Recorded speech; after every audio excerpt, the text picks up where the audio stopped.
"Where the hell do you put silverware in a Bugatti?" the customs officer asked, staring at the eating utensils packed in engineer Dennis Rolfs's fancy aluminium Zarges case, which was otherwise filled with spare parts for hot weather testing of the new 1,500 horsepower Bugatti Chiron.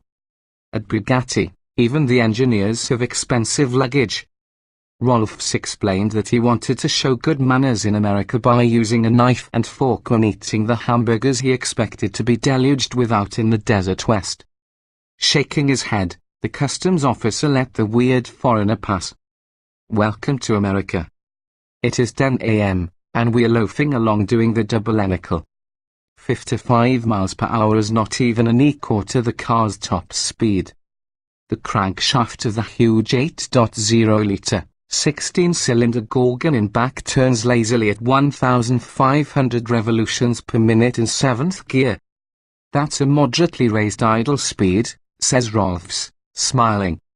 Out from Volkswagen headquarters in Wolfsburg, Germany, Rolfs is responsible for a very specific widget on the W16, the ionization current misfire detection system that effectively turns each spark plug into a sensor. Judging from Rolfs's nonchalance, the Bugatti is barely breaking a sweat. This despite the fact that it's being slow-roasted on the pavement of Death Valley, where the famously lung-collapsing summer heat annually draws a few German tourists intent on proving their hardiness by jogging into the fiery teeth of the afternoon, only to be later found as dead as dried prunes.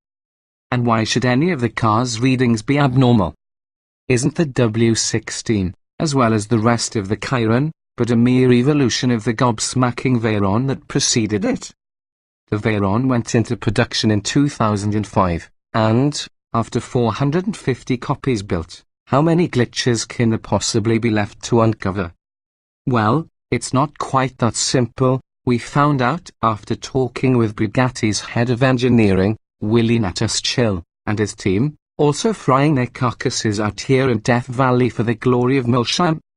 "We started the development of the Chiron as a facelift of the Veyron, and we ended up with a completely newly developed high-performance car," he explains. In particular, the goal of raising horsepower from 1,200 in the late, Great Veyron Supersport to 1,500 in the Chiron led engineers to make a few conceptual changes. The Chiron is no power-tuned Veyron. It is a completely new car with different driving behavior, Natus-Chill insists. Well, okay. Even the world's least tedious car needs to be capable of the most tedious driving. That requires tedious testing and also hamburgers. Our impression, after many hours in close contact with giants in different stages of development, is that the new Bugatti is in no danger of being deposed as the fastest GT in automotive history. A breathtaking monster of a machine, it is nonetheless neither wild nor brutal but amazingly easy to handle. A coupe offering high comfort, equipped with state-of-the-art safety features and excellent handcrafted details, it is a finely honed object of ultimate driveway jewelry, priced at €2.4 million or whatever the spot exchange rate is in dollars, about $2.7 million at this writing. For raising up the engine power by 300 horsepower compared with the Supersport, we did not just build in bigger turbochargers, says Natus-Chill, because the result would have been an almost undrivable car due to brutal throttle and acceleration response. In the end, the engineers decided to go for a tiered intake pressurizing system of a type never tried before on a gasoline engine for the road. So, technology-wise, we went into uncharted waters, Natus-Chill says. The heart of the complex system is a pair of air shut-off valves. Under low load, they block the exhaust flow to two of the engine's four identical turbochargers so that only half of them initially make boost.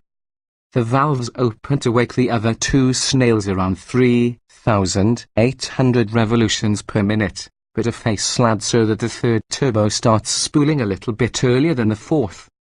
The secondary turbochargers accelerate and all four blowers reach the same turbine speed between 3,800 and 4,000 revolutions per minute, and then, with all the oars in the water pulling, the engine really gets going. It all sounds very simple, an effort to deliver the W16's massive firepower not in one enormous bang but in a measured and civilized surge. In reality, however, the scheme demanded a complex development process requiring endless miles of testing.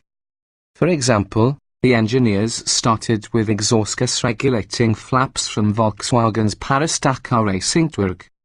But what worked perfectly in that diesel engine was not robust enough for the extreme high-temperature flow of the Bugatti's gasoline exhaust system. In the end, Bugatti engineers needed and developed more air-robust metal and ceramic materials for the air flaps, actuators, and mountings. During our drive, engineer Michael Jerrick played attending doctor to this complex boost system as it sucked the blistering dry heat of the lowest spot in North America. In Death Valley, it has to show its reliability in real life, he says, implying that Death Valley in the summer is real life.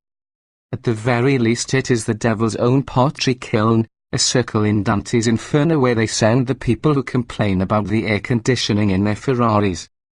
Following essential initial materials changes, the entire drivetrain needed to be upgraded, with new aerodynamic thermal management to maximize airflow in and out of the car. Bugatti developed more powerful control computers for the car, as well as the obviously new body shape on top of the now all-carbon fiber compound structure. By the time we come along, all the hardware development has been tested to a fair feel, which is why we are doing 55 miles per hour. The engineers are beyond the stress tests during this hot climate testing, says Netus Chill. Here in Death Valley, all the systems have to show perfect reliability on normal, regular daily drives. Netus Chill. We are driving like a Chiron driver will do in extreme heat, meaning, most likely, those Chiron drivers who live in the sandier and more intemperate parts of the world where petroleum is the family business. In fact, this slower speed test creates very special difficulties for cars like the Bugatti. Unlike with the sedan's four-cylinder front-mounted engine, there is pretty much no headwind reaching the Chiron's fully encapsulated mid-mounted boiler at low speed. That's why all cooling systems in the Chiron are working under maximum load. The stress at low speed is much higher than at fast speed, Netus Chill explains. The control computers are permanently monitoring and adjusting a total of 51,552 different points of data. As soon as some imperfection pops up, the engineers go at the problem, wading into a jungle of 31,974 possible adjustment points in the control map. On location, and via laptops sitting on the passenger seat, an enormous amount of data flows from the ionization current system alone. The data is generated by the ignition coils, one per spark plug, and from time to time it indicates a misfire. At that point, Rolfs immediately stops talking, pushes the Chiron into various driving modes, changes the gears manually, and makes the engine work under various load conditions. He has to find where the misfire is coming from. After a while, he pulls over, grabs his laptop, and plays on the keyboard like a virtuoso, twisting the adjusting screw of the digital age.